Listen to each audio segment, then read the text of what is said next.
devoir de dissertation où ta tête est bien coiffée sur un monnaie-trop. Ta poitrine bipoulaire mon développement et tes luisants membres ma conclusion. Ta voix en perpétuelle mutation difficile du colibri. Elle n'est qu'une éternelle tentation qui empoisonne, emprisonne mon dépend. Les mots ne me manqueront jamais pour mettre mes amis au parfait de ton authenticité. Bébé, aucune entreprise automobilière au monde ne peut fournir des pièces détachées, car tu es unique en ton genre. J'ai cherché des cartographes, des géomètres, des architectes pour me dessiner ta structure, mais en vain. Ils ne réussissent jamais, la force me valsée. Bonsoir, chers internautes, soyez les bienvenus. Aujourd'hui, nous sommes au 3e dimanche du 6e mois de l'année en cours et nous célébrons avec faste la fête des pères. Oui, la fête des pères. Chaque enfant a un père. De même, il a une maman. Et ne dit-on pas d'ailleurs que derrière tout homme, il y a et il y aura toujours une femme. Et la femme, elle est la partenaire, l'acolyte, la seconde de l'homme. Et tous deux, l'homme et la femme, s'unissent pour, eh bien, la procréation. Et je voudrais avoir une pensée pieuse à l'endroit de ces jeunes dames qui jusqu'à présent n'ont pas encore donné naissance à un enfant.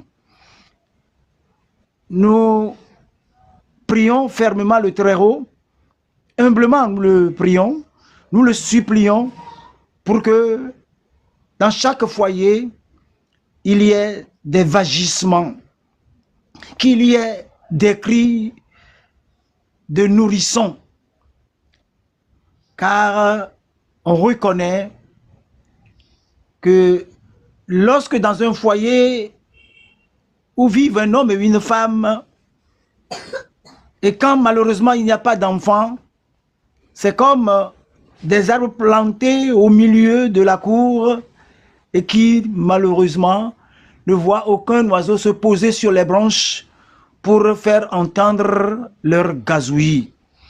Et comme aujourd'hui, c'est la fête des pères, nous voudrions alors demander au papa d'être bienveillant, aimable à l'endroit de leur partenaire. Il y a quelques semaines, c'était le tour des femmes.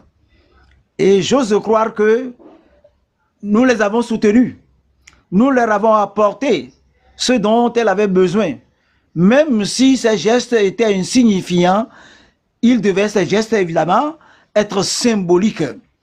Et aujourd'hui, que c'est la fête des pères, j'ose croire que les femmes ne vont pas manquer de nous retourner l'ascenseur. Et comme ça, le partenariat est gagnant-gagnant. Et nous demandons à tous ces couples qui aujourd'hui se sont illustrés dans la préparation des mets. On a fait fête au papa, on les a entourés, on les a encerclés, on leur a fredonné des morceaux musicaux et de la tendre voix des enfants. Ces papas se sont sentis non plus esselés, mais ont senti la chaleur de leur progéniture. De part et d'autre, les enfants, ceux et celles qui étaient à distance, n'ont pas manqué d'appeler leur père pour les soutenir, les appuyer. Et à travers leurs prières, les papas se sont sentis joyeux.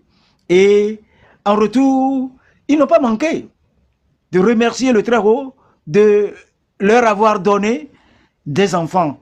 C'est ici et maintenant que nos prières, nous les adressons humblement au Très-Haut pour que dans les jours, les semaines, les mois à venir, nous n'allons rien lui imposer.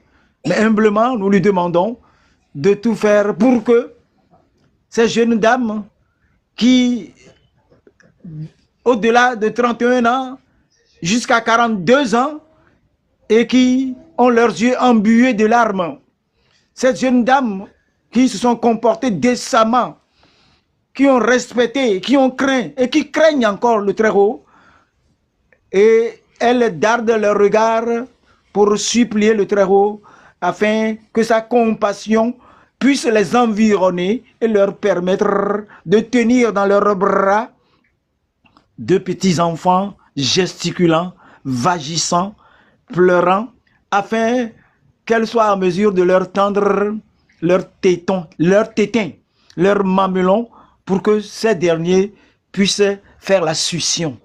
Que Dieu bénisse.